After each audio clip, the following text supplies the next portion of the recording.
really an amazing human I'm just getting to know. A downstairs neighbor. We live in Cambridgeport. And, which I think you know this story, I discovered that Kevin's girlfriend's last name, when she was doing some work for me, because I was incapacitated, I've been recovering from sinus cancer surgery, and she said her last name, when I'm writing the check, is Marinick. Right. And I say, oh, I know someone named Marinick. I taught him when he was in prison, because I taught men in prison. Mm-hmm. And his name is Rick Marinick. And Kelly, Kevin's woman friend, says, that's my uncle. That's incredible. So there's a bond here. It felt like, whether we liked it or not, Kelly and we and Enrique and you and Eric and Rick and Elaine, we became family. And we weren't before. But we're so close to each other. Yes, but we weren't. We didn't feel that. Now, you might not know this about Uncle Rick, but this is no secret. So Uncle Rick used to have a job as a state trooper. Did you know this? I did. I knew he was a state trooper at one point. And then he decided to switch and become a bank robber instead. Yes. And he's written about it. Mm-hmm. And he's successful.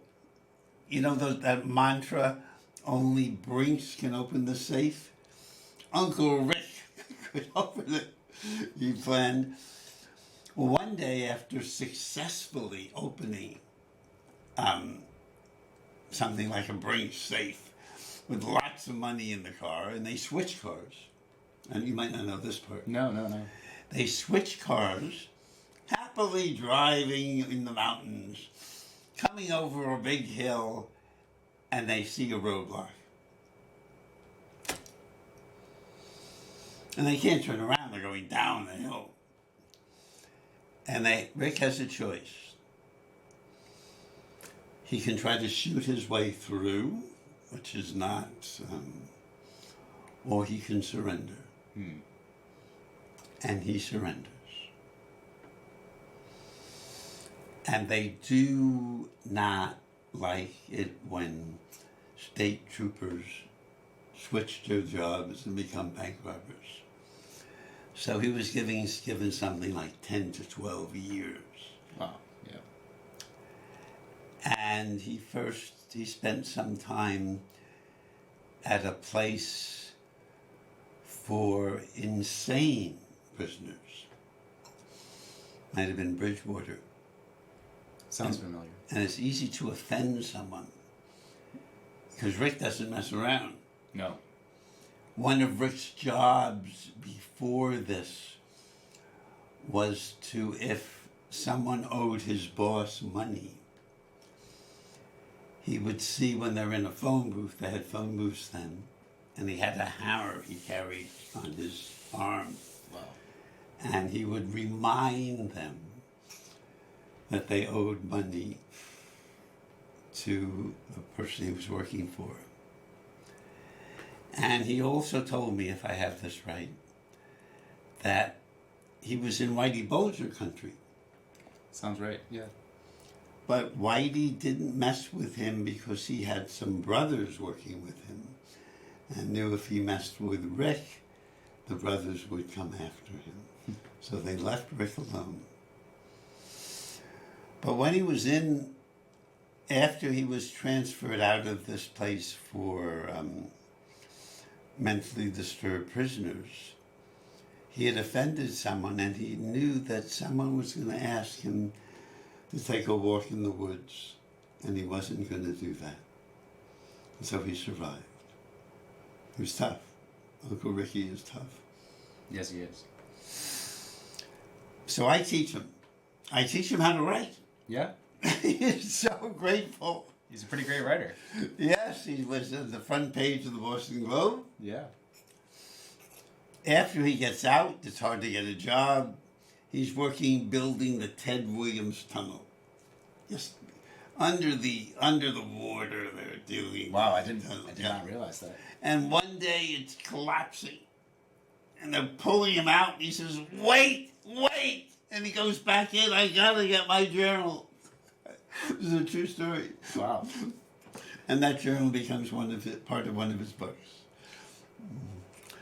So that's how we met in a way. If this had not been the case, there's many people live in this building.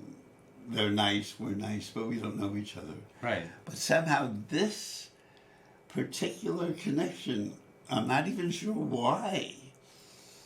It just seemed to align so perfectly that there was an opportunity for all of this to unfold. Because Rick and I were friends, but now it feels like he called me. It's just, I don't even understand it. There's a concept called synchronicity. I'm not sure this applies, but the term was coined by the psychologist Carl Jung. Yeah, I'm familiar. You know it. So we read about this. Someone's in the subway, in the fifth car, and feels an irresistible urge to pull down the brake handle. Mm-hmm. And it turned out someone had fallen in front of the first car at that moment. Wow. So synchronicity means, this would be interesting telling a scientist, which in some ways in all ways you believe, there are energies way beyond our understanding that we can communicate one to another. And so when events happen like Kelly being the niece of my student, that might be a synchronistic event, that energies drew us together. So with that as an introduction, Kevin is now going to share with me, if he would like, how he met this woman named Kelly. I would be happy to. Yes.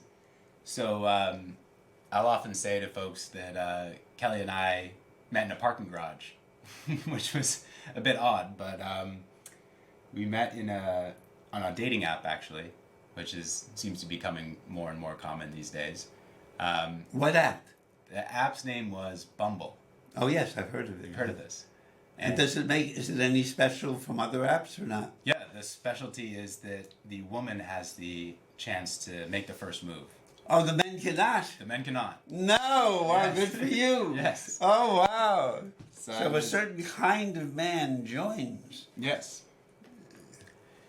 So, Kelly and I didn't spend much time on the app. We probably exchanged two or three messages maybe. And I just wanted to meet her. I didn't want to text back and forth. I wanted to have an actual conversation with her in person. So we met for our first date. This was towards the beginning of COVID, where we met right in Harvard Square. And we spent hours walking around the Charles River. We just had so much to talk about. We kept walking up and down the Charles River, over bridge, up through Harvard Square. And this is at a time where there were no restaurants that were open, there were no bars that were open, so it forced us to have this sort of date, which I thought was just beautiful. It forced us to really connect, without any substances, no drinks, no meals, no superficial sort of additions to the date. It was truly just us getting to know each other. And what are you thinking as this date is going on? I was thinking that this girl's amazing. Wow! Yeah. What? Give me one example of an amazing. I would say first, her smile. Yes. She just seemed to be such a bright light, and she just had so many ambitions and hopes for the future. Such as Going back to school. At the time, I was debating pursuing a PhD at MIT at the time, joining the Media Lab. She was thinking about going back to school to become a speech pathologist. We had talked about sort of living sustainably, living on our own, moving outside of the city. all in this first date. All in this first date. Wow. Talked about building rockets, talked about our childhoods, our Wow. college experiences. It was beautiful. Oh my, I'm gonna cry. Wow. Well, this is great because I have a friend who does these shows, and she'll be looking at putting this on YouTube if we want. And she's been unsuccessful on many apps, but this is a very hopeful story. So, and how did the first date end? The first date ended by me being denied a peck on the cheek. So How was give a slow motion how this worked? Sure. So it was funny. I say we met in a parking garage because we actually made plans to meet by the Charles River, and I had texted her that I was parking in some parking garage right near. There's a Dunkin' Donuts right on the corner, and as I was texting her, she texted me back saying, "Oh, I think I'm in that same garage." So I get out, and we had arrived at that. Oh same my, parking garage, wow! Parked just a couple of cars down from each other, and so when the day was over, we were walking back to the same garage. I dropped her off at her car, told her just what a wonderful time I had had, and that I'd love for us to spend some more time together. Oh, good for you! Wow, what a man! Oh, and this is Bumble, right? It's Bumble, yeah. You get the woman makes the move. Wow. Yes. And so I gave her a hug. Tried to give her a short kiss, but she backed away and was just a bit reserved for the first date, which I very much respect. And, whoa, Kelly!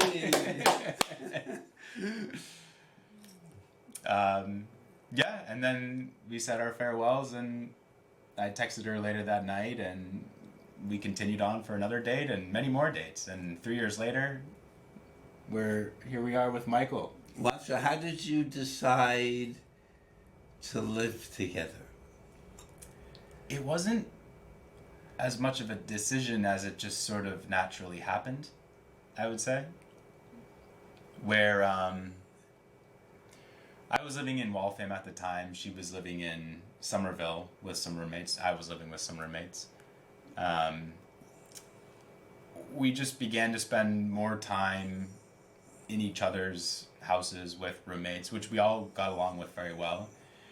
Both of us sort of pursued those dreams of going back to school and getting graduate degrees, and Kelly ended up going up to University of New Hampshire, getting a small place up there to be closer to school, and I moved out of my friend's place and found a residence in Cambridge to be closer to my school.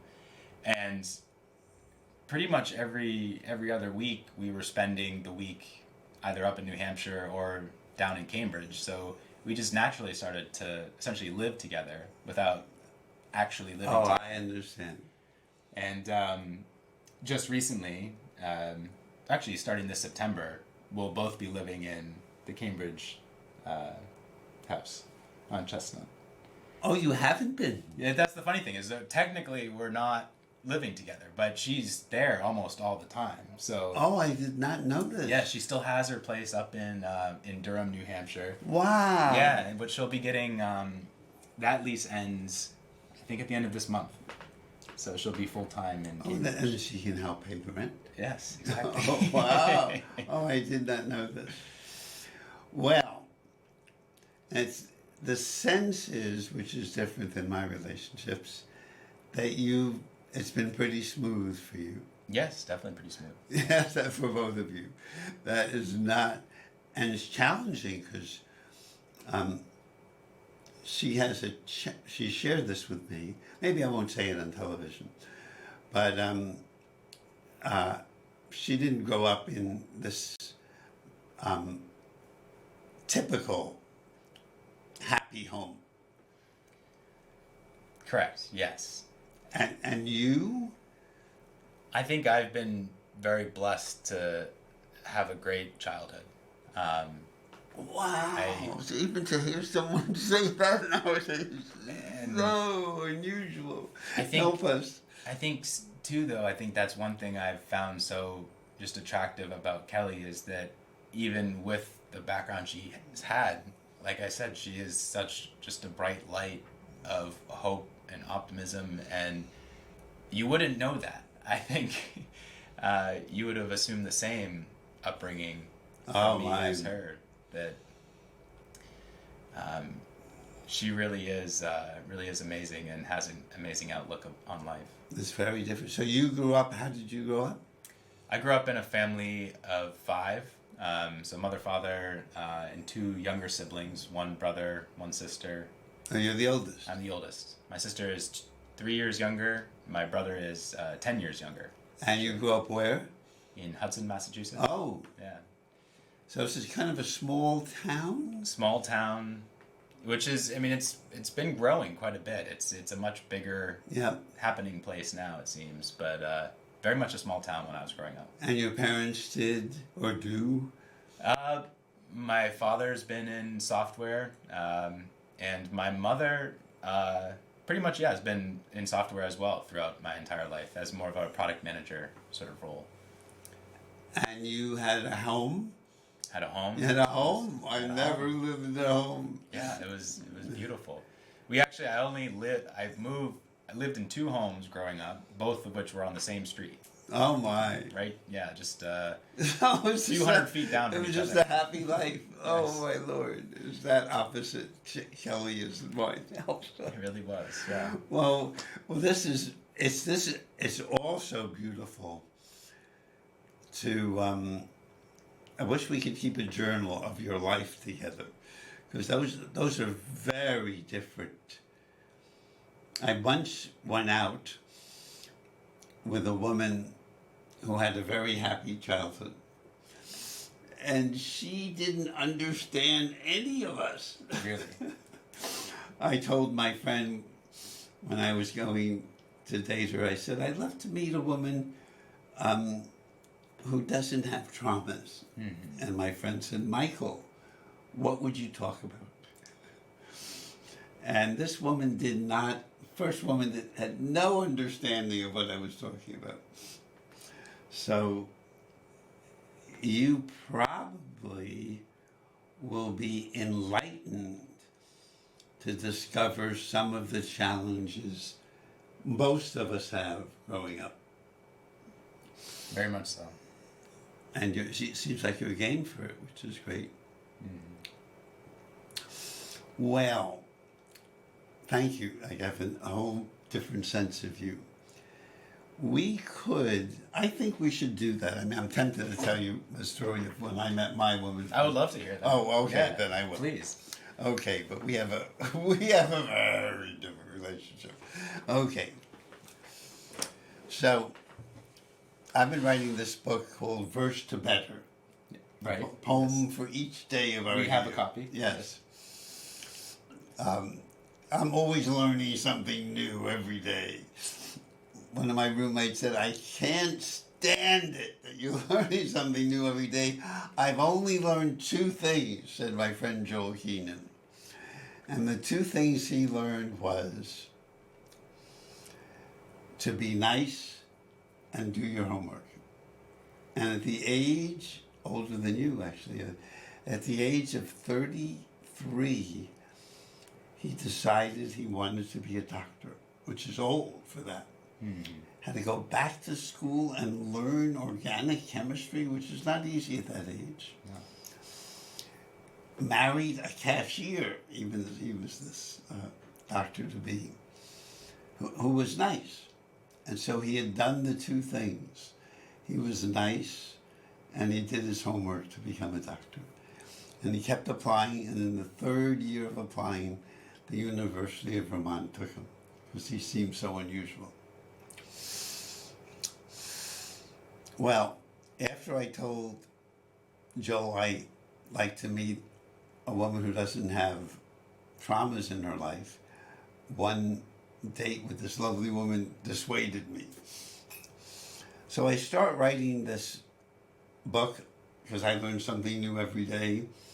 I'm going to share with you one of the brief songs to show what you would really not understand. But this is what some of us traumatized folks have to go through. This is just 4 lines. It's called Nobody's Perfect. Stranger to the human race, I'm always losing face. I'm baser than the base. A disgrace to be erased. So this is not your experience. No. Does it make any sense or not? I can see how it would make sense. So I meet this woman at a dance, and I'm going to confess on television, this would probably ruin our relationship if she watches this, what I'm going to say. I meet her at a dance. See, I'm not nice like you. And it's a lovely, slow dance. These are improvisational dancing. And at the end of it, we're standing in front of the building. This is the old Masonic. This is the Masonic Hall in Porter Square. Okay. And I'm thinking, wow, that was such a nice dance. She lives far away in New Hampshire. I could invite her home, I think. But I'm shy. Thank God. I'm a little too shy. That might have ruined it. So instead, I tell her I send out poems a day to people. I write a poem a day because I always need to learn something new. Mm-hmm. And she says, oh, I'd love to get it. And I send it to many people. I have a tiny suspicion she might think I'm just sending it to her. And I tell myself, if she answers one more time, I'm going to ask her out. Now I'm not defending this. This isn't like Kevin. This is like, oh, I like you. No, you have to answer one more time. Right. I'm not defending this. This is how I am. And she writes, oh, I like that poem too. And I say, okay, let's go out. So we decide to meet halfway in Plum Island. Mm-hmm. And I drive up, and I'm waiting for her. She doesn't come. I start doing yoga. She doesn't come. This was the day before smartphones, but I have a cell phone. And I call. She's not followed my directions. She's gone to the wrong place. Oh, no. But she comes, so we do get together. We start walking. I think my foot had been hurt. And so she stops by a rock, and she takes my foot between her thighs and gives it a massage. And I think I'm a sucker for touch. And then we start walking, and I've never done this, I have to confess. Never have and might never will. I feel moved. It's March 27th, so it could be cold, but it's warm. You're in a very early spring. The sky is a beautiful blue. There's a few clouds. There's the beautiful crash of the waves and the white sand. And I feel like giving her a kiss. And so I stop. I don't think I asked. I just kiss her lips. It really feels nice. And we don't say anything, and we walk maybe another 10 steps. I want to kiss her again. We do that if there's some driftwood up ahead. It takes us like 10 minutes to get to the driftwood. And then we go out to eat, unlike you with Kelly. And we find a raw food restaurant that since is closed. And it's very delicious with pictures of raw food on the wall. So we have a lovely time. Now, I'm 24 years older than her. Wow. She's a nurse. I teach people like Rick in prison. So-called intellectual, so-called. And she has the courage to ask me, don't give me a long answer, but why are you interested in someone like me? Just a brave, what a special question. I think I gave her this really brilliant intellectual answer because I like you. And that's how From we the began. heart. What? It's from the heart. Yes, that's how we began. That's great. That Is beautiful. This was 13 years ago. Wow. You painted that beautifully. I felt like I was there. Oh my, oh, I'm gonna cry. And it's become better than I dreamed. It's very different than I dreamed, but better than I dreamed. That's so special. Okay, so that's half of our show. We will now, well, first, let's see. Yes, we can now switch to my sinus cancer journey if you would like. I would love to learn more about this. Okay, about the sinus cancer? Yeah, and about your journey. Okay, let's I've only there's my, seen- oh, there's my book here, my book. Do you want the whole bag or just the book? Just the book. So I want you to interrupt at all times. Your Jewish nature. I want you to interrupt. Sure. Questions, comments. So, 2015, which is a long time ago. Feels like it. Yes, 8 years ago. Where were you 8 years ago? I was living in San Francisco at the time. Doing? I was working in the tech industry, living in San Francisco, working in. And you like this industry. I do, yeah. So, Parts of it. I was having trouble swallowing, and I was seeing double. So I could see two of you. I could see the cars across the street. There's some white cars coming through your torso. Really? They were just, because of the way my eyes were working. I would see trees move from the sidewalk to the middle of the street. So, brilliant as I am, I thought this should be looked at. Yes. You would actually see these objects? Yes, I was really seeing. It was interesting. So coming through your chest, I would see there's curtains behind. It was very interesting, actually. Sounds good. But I certainly gave up driving. And they did an MRI, and they discovered I had a 2-inch by 2-inch. That's a lot. Yeah. 2 by in my sinus. Wow. And I try to avoid doctors when I can. Mm-hmm. But as I had more and more trouble swallowing and more trouble seeing and talking, even talking was hard, I decided I needed, unfortunately, to have an operation. And I shopped around. I didn't like one team. I met another one. I loved his handshake. Dr. Dunn, I think it was Ian Dunn. I said, "You're the man for me." And I loved him.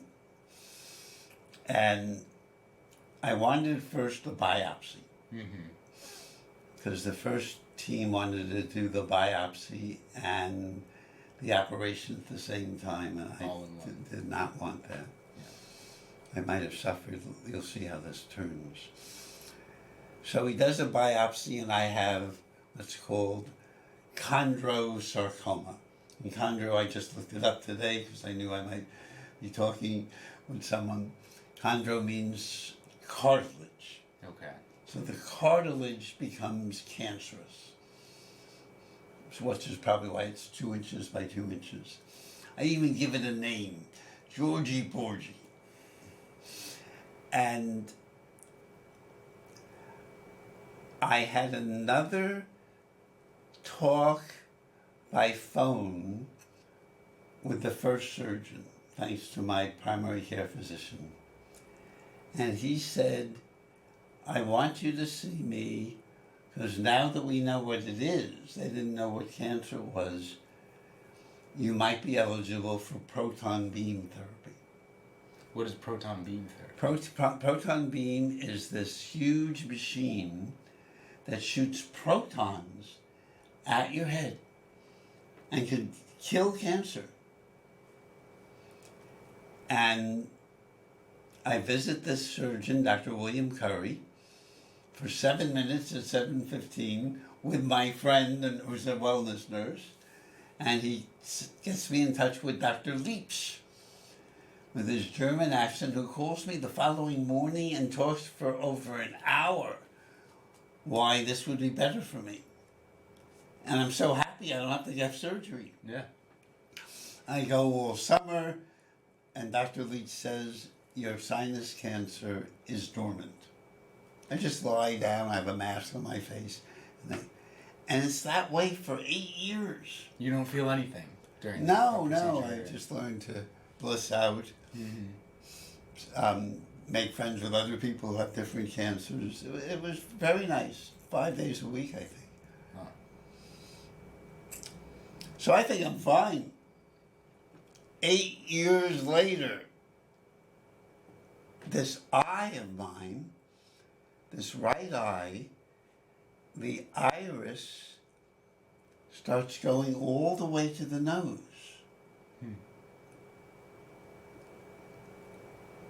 And so after the beam therapy, it was straight. I was fine, yes, I was straight. And you were seeing fine? And seeing fine. I had stopped driving because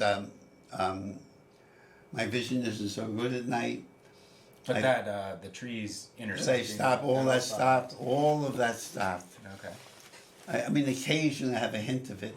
My doctor says I'm still doing it, my eye doctor, but my brain has gotten used to it. Oh, wow. That's really interesting. And then this winter, with this eye, and I have a trouble veering to the left or right when I walk at times, I did another MRI. I didn't think anything would be wrong. And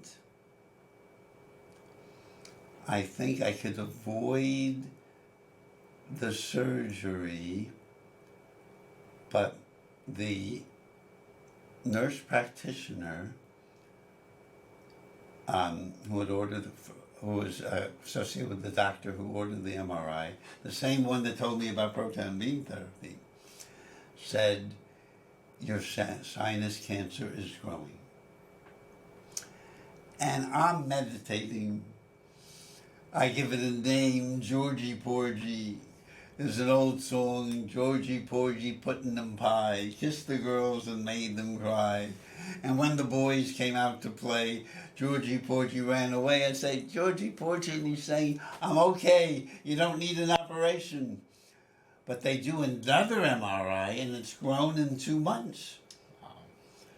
So I think it's a no-brainer.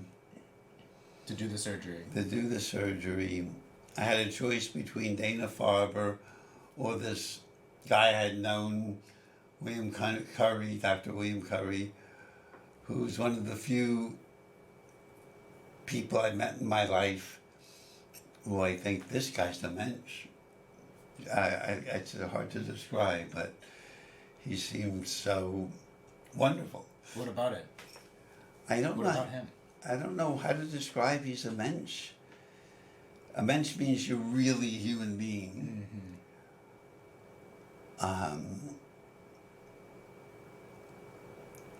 supposedly a poet. What words could I say? I think he uses no unextra words. I think he has a natural smile. He's part black, which I would hardly know, but I see. That's the best I can say, but there's, I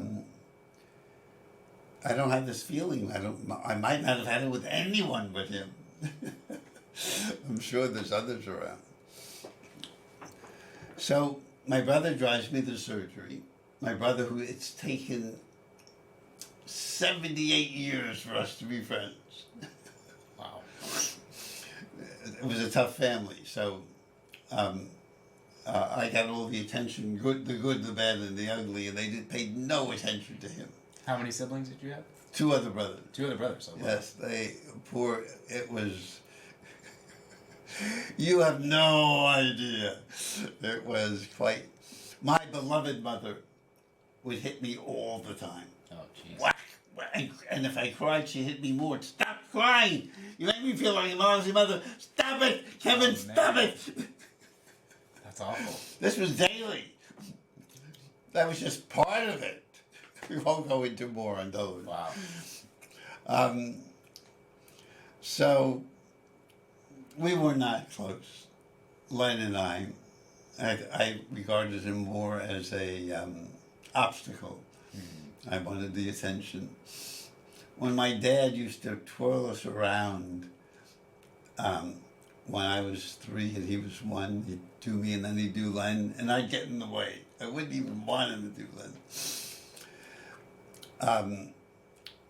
But at the age of 70, I was 80, he was 78. His beloved wife, Elise. I said, what shall I get Len for his birthday? She said, he likes short stories. I've taught short stories. Mm-hmm. I buy him a thick book, expensive, $81, the Norton Anthology of Short Fiction. Wow. And we start reading stories every week. And we have become loving brothers. That is great. That is so beautiful. We even said last week something like, I love you as you are to each other, which, we had always been, brothers can be competitive. Mm-hmm. It was just, what a gift. Still challenges, but a gift. So Len takes me to this, takes me at 6, gets up at 4 to take me at 6 to this 8-hour surgery. I have it. I wake up the following morning. Nurse Karen says, okay, let's see if you can get up from bed. I try to stand up, and the room starts spinning. Oh, jeez. And I'm going to fall, and lucky she catches me. I ask her to help me find my own room, and she does. I have a single room at Massier and I. And doctors come at 5 in the morning, like a team, must be an interns, a team. Follow my finger. Where is it now? I tell my nurse, if they wait, I don't want them to wake me up again. And she says, I think her name is Catherine, they have to. Oh.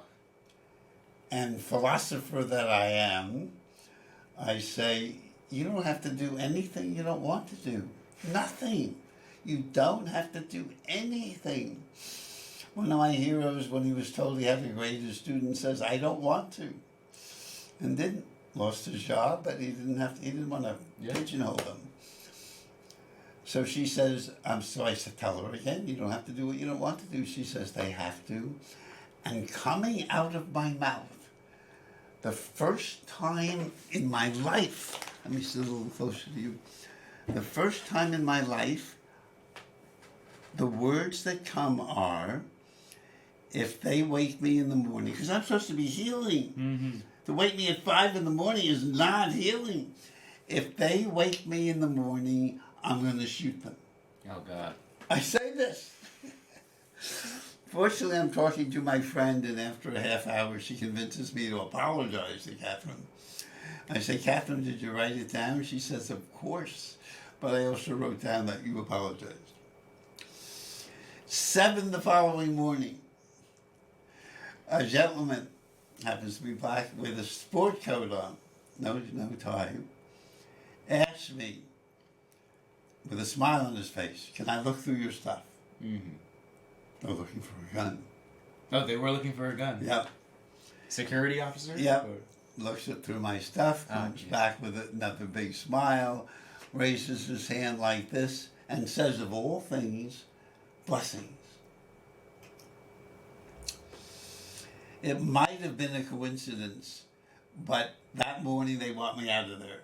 They have somehow found a rehab for me to immediately, by 1 in the afternoon, to send me to the best rehab I could dream of. So it was an improvement. It was a step up. Yes.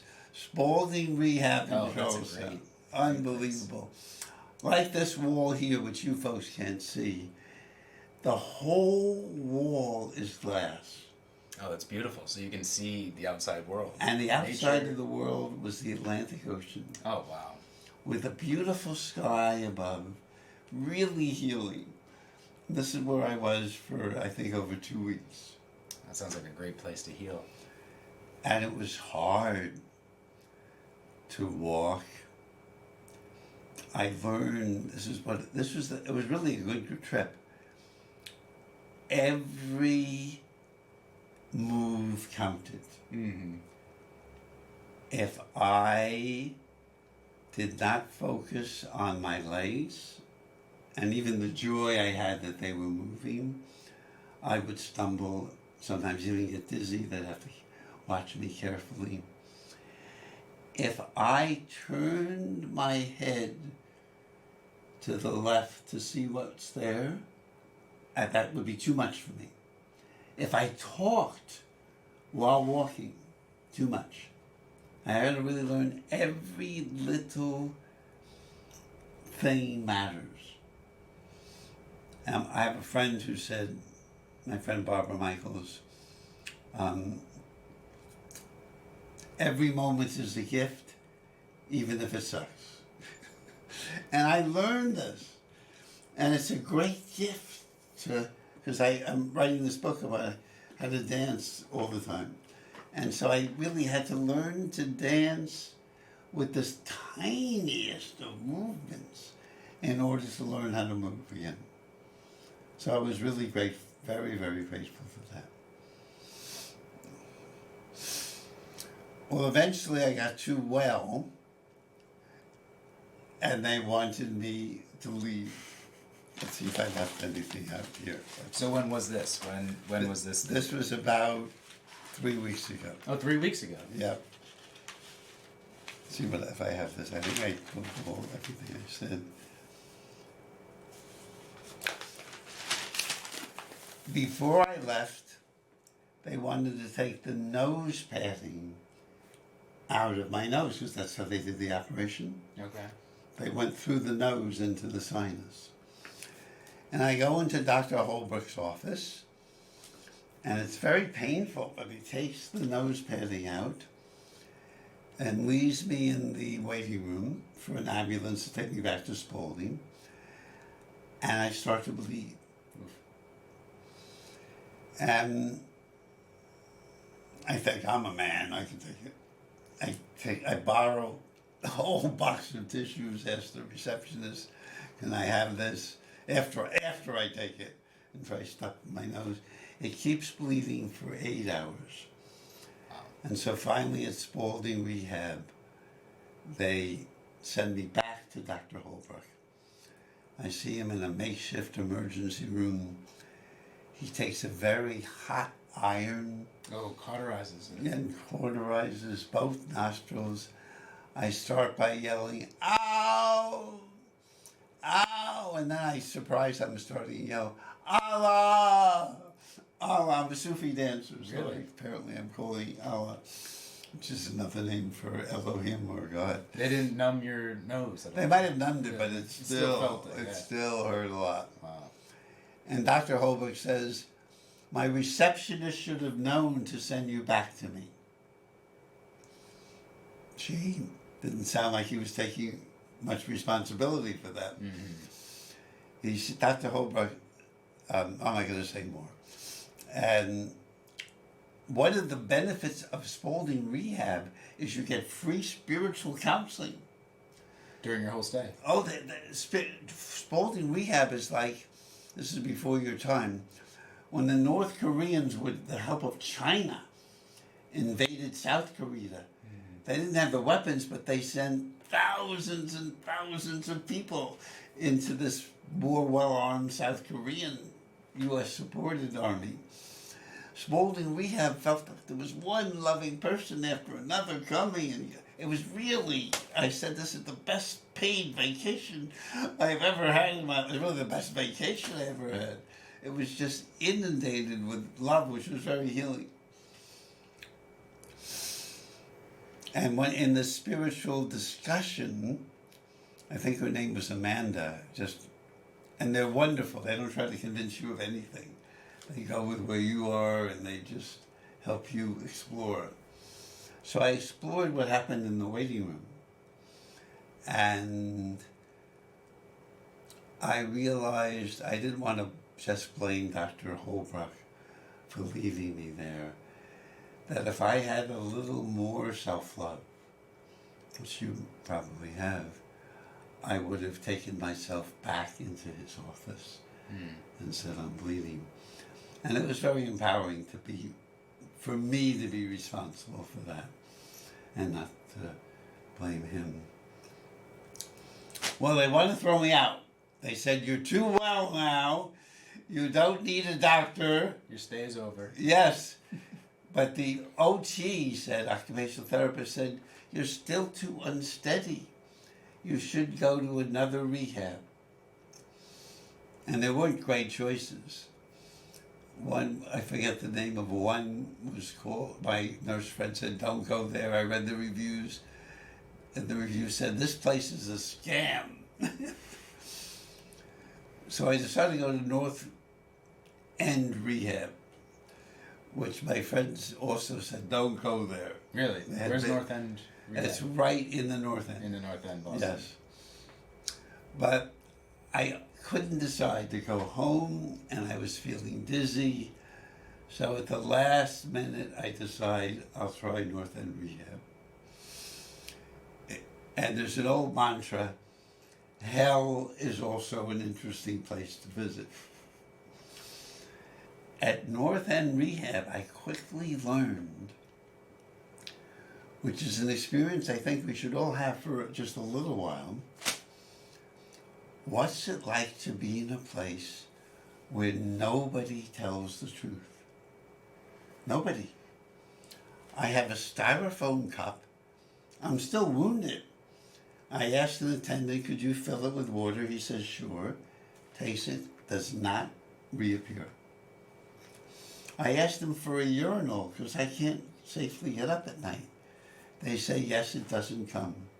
Fortunately, my wellness nurse, Michelle, the nurse I met on that walk 13 years ago, still caring for me. Why do you like me? Because you can care for me. You can take care of me when I grow old. Yes. She would still like to meet someone closer to her age, but where's it? It's 13 years now. Yes. That's how it goes.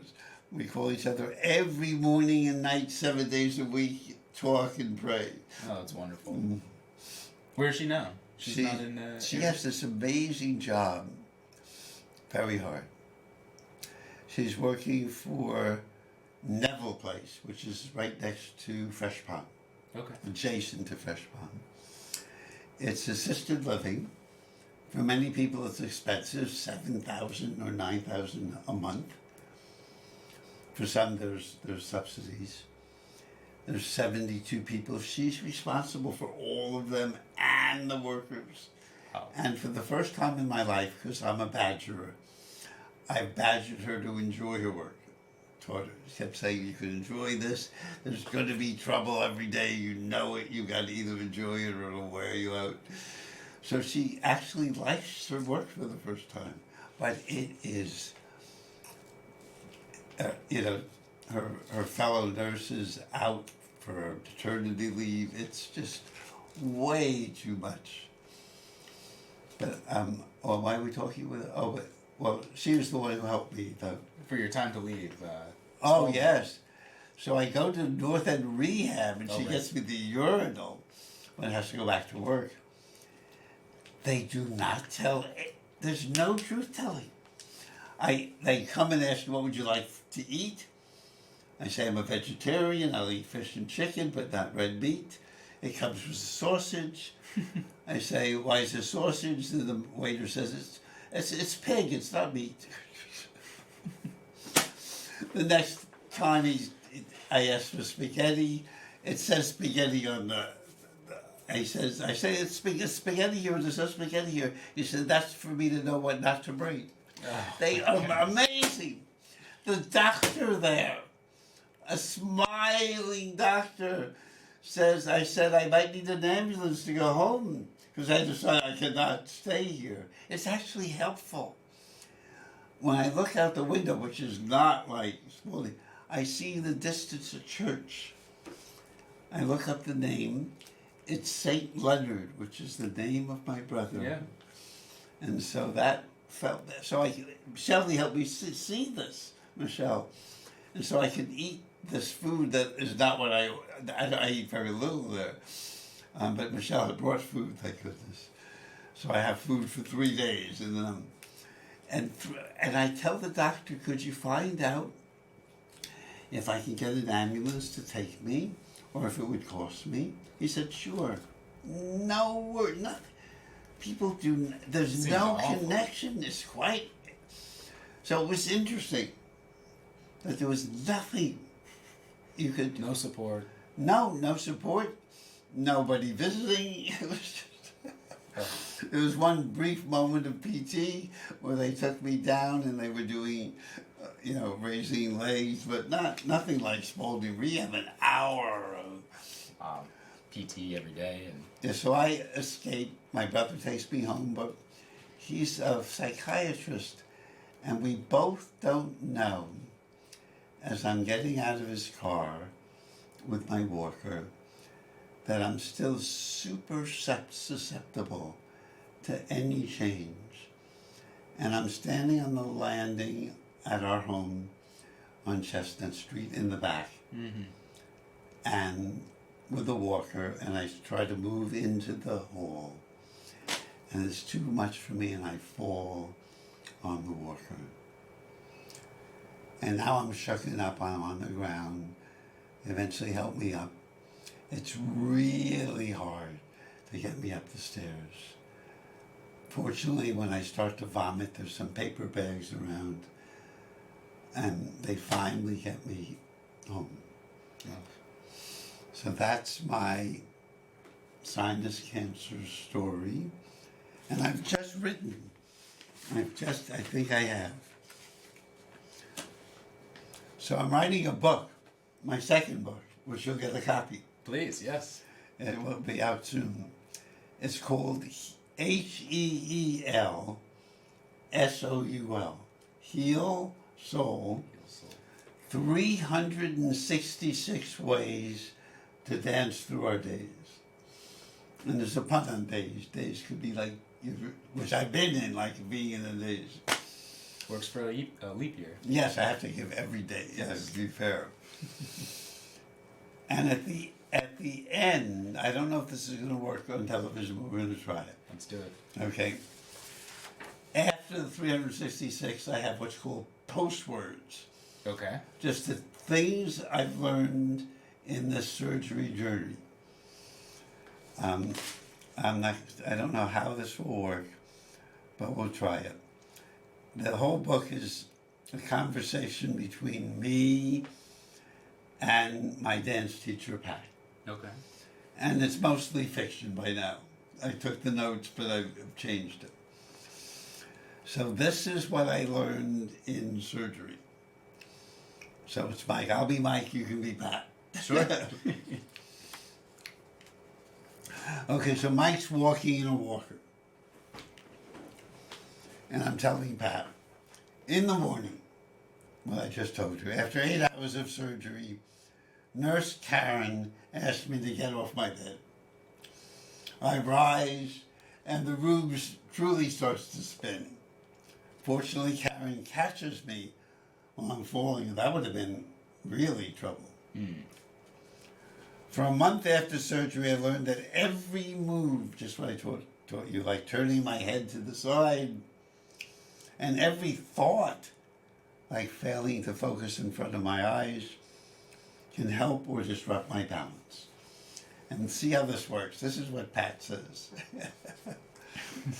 So I say, sense blood beating through you, and you'll sense that you exist. Sense that your breath breathing through you, and you'll sense you're aware.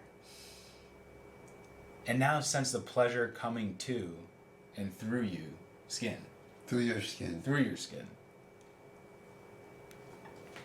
Wow. I can feel it. Wow. Mike, I focus on my pulse, breathing, and skin.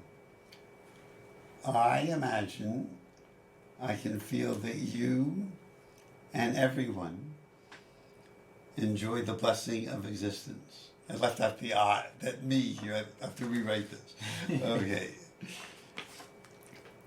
Existence awareness births. Sense everyone's pulse, breath, and skin.